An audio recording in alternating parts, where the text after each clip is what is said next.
Hi there. Yeah, I'm back. I was thinking of making a weather update here since it's blowing outside and we predicted this. And today is the 21st of September 2025, and we are in the midst of this planetary thing here with us, the Earth, and what have we got? Saturn, and I believe it's Neptune out there.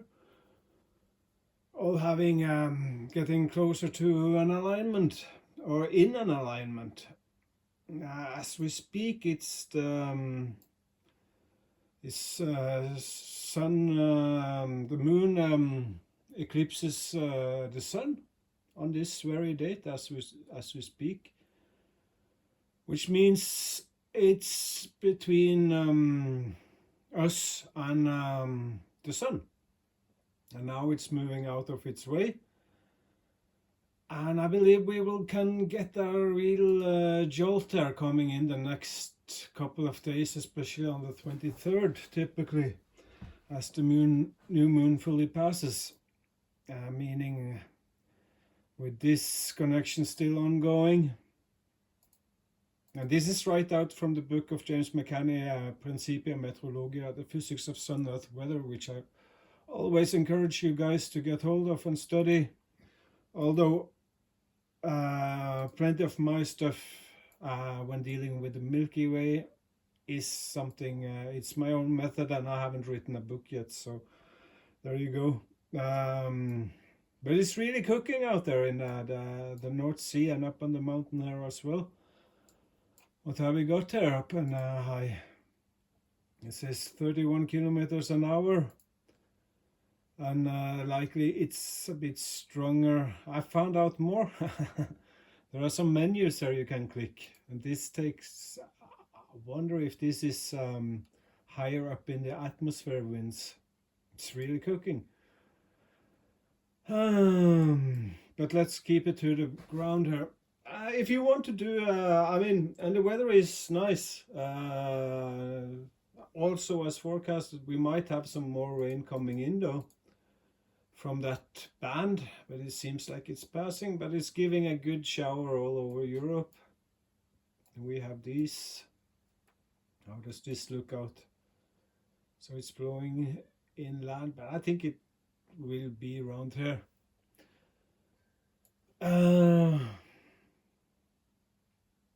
Like on the 23rd, especially, I would like to go up on the mountain there and just feel the wind. I think that's going to be a good trip for anybody in decent health to just get outside and maybe get up on high and kind of feel what kind of forces this, it's real solar physics, it's real weather forecasting, what these planets, I don't know how far out they are, but they're very far out. The sizes of the planets here is no indication. Sun is like a million Earths can be made room for in the sun. So we are just a little speck. Saturn and Neptune are both much bigger planets, but even they would be very small compared to the sun. So this weather. What have we got about the hurricanes here? Well, I mentioned I was so afraid of a little dot that was here. It's since gotten over here, and it's starting to do something. And up here we got Gabriel, which I believe there's quite a oh, it's kicking up. It's kicking up. I never saw it had turned the wind into red. 93 kilometers and now 89. But it's very far out in the Atlantic, luckily. So could it blow on land? Guess it could. I don't think it will. I've not heard any of the people that actually track these storms They're all saying it's supposed to head out towards Europe, eventually getting lost somewhere out in the Atlantic. It's 20. So we have at least a week more of this weather, and as I say, we are getting into the more severe part of it. You see out there in the South China Sea, I suppose it's called out there. I don't know what this country is. Is this Thailand? No, it's not Thailand. Indonesia. But it's got a very high powered hurricane, a typhoon, 148 kilometers an hour. I think you can find it even faster also, 125. Okay. And this one also, 150 kilometers an hour at the strongest. Could hit Japan, I suppose. Taiwan is also in. I mean, it's possible. This one is the very risky one. And yeah, what can you do? Say a prayer for the people. It's gonna be rough for them. What have we also? I saw down in New Zealand. There's a pretty interesting. If you, I believe you have to look at this or this, because as you get higher up in the air here, there are some. Oh, it seems like it's been dissolved. That's good. Look at all this wind. Southern part of the globe is just boiling. There you go. High, very high up in the highest parts of the atmosphere. You got this circular storm there. So I don't know. Oh, now we got on waves. Maybe around here it could spark something. Let's hope not. I think that would be very devastating. Though, as I understand it, the southern part of New Zealand is the least populated. I don't want to make too much conjecture either on how this is too much to keep watch on. I'm doing. I'm just curious how much of these forecasts I make that I can make so much correct. Just with these very simple tools, and but the most crucial thing that I have learned where weather comes from, outer space. So I don't waste too much time looking at what's happening on the ground other than just for confirmation. And I believe a lot of meteorologists also should fix their gaze at the stars or at least the planets and the Milky Way, in order to get a real good picture on what drives our weather. So we're not stuck in that CO2 giving cows bovaer silly debate. And this is fuel for you guys that want to have your milk safe to drink again, and ask them to get out those nano things that I put in the milk as well. Look, this is South America. It's just absolutely boiling with wind. My estimates, you have to look to find places on the planet where there's not a lot of wind.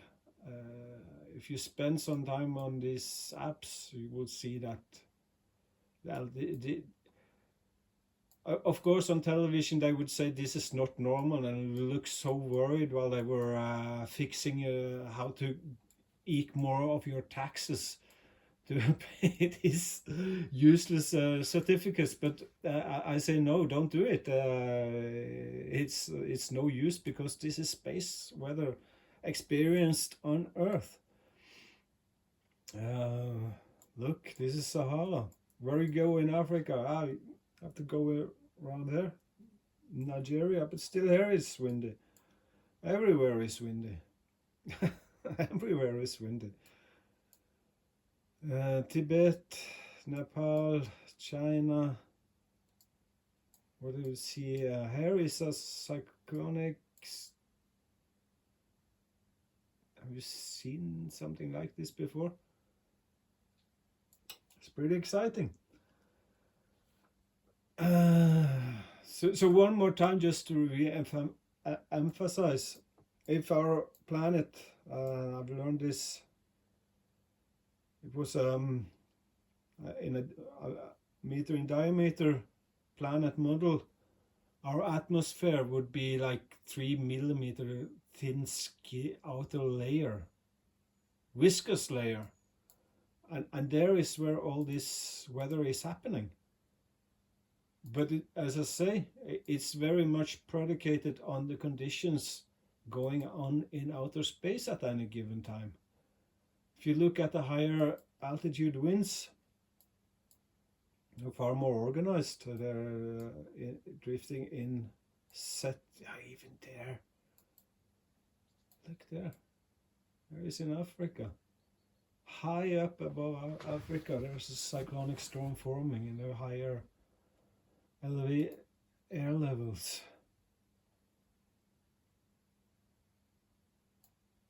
So it's very much impinged on what we get in from outer space, and that's a dialogue between the sun and the Milky Way and the planets. There might be other factors as well, but these are the ones that I am most aware of. And of course, several lesser factors, but the major ones I would say are those. Another thing I'm not sure of because I'm just noob is that I wonder if the southern wind belt has it pushed up way higher towards equator than we're used to as well. Seems to look like here on the northern part of the planet. Physics I don't understand, but I have no problem gassing my brains up thinking about these things because hey, I can think. I'm still allowed to think. So try stop me. Yeah, this is a very high cyclone, so if it breaks through these also, figuratively speaking, it would be like an open vacuum into space, basically. So you can think of all the sucking power that would entail. Luckily, we don't think that's going to happen this time, at least. But could it happen in the future? Has it happened in the past? Yeah. It's just not so often. And maybe we didn't, or maybe I don't, maybe I misunderstand everything about this physics. I'm open to that. But this is the weather as I look at it, and when I'm giving you a forecast, what factors rummage through my brain at any given time. Now we're at nullschool.net, and I've been watching a few videos on how to use it. There's a lot of things I didn't know. We are now at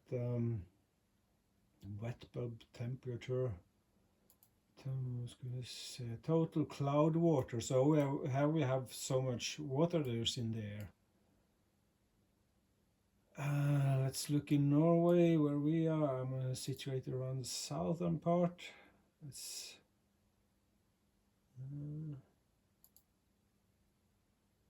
7.4 kilos of water a cubic meter stacked up.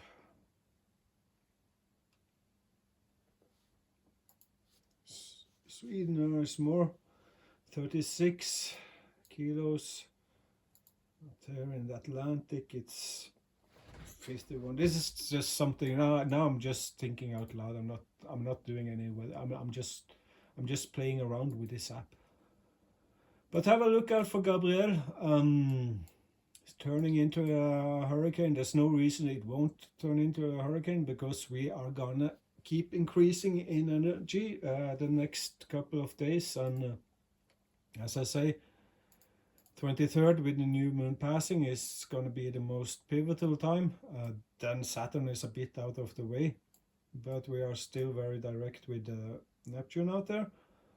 And yeah, we're not. I don't think we'll be entirely out of it here either. But after this, it will be much quieter. So yeah, that's the update I wanted to give you. Think this is interesting? Give me a like, will you? Okay, and share this around. As I say, I believe there is some censorship to these videos. So we don't want to disturb the CO2 certificate racket, do we? Right? Okay, have a great Sunday. Have a great equinox tonight. Go out and enjoy yourself. Okay, cheers.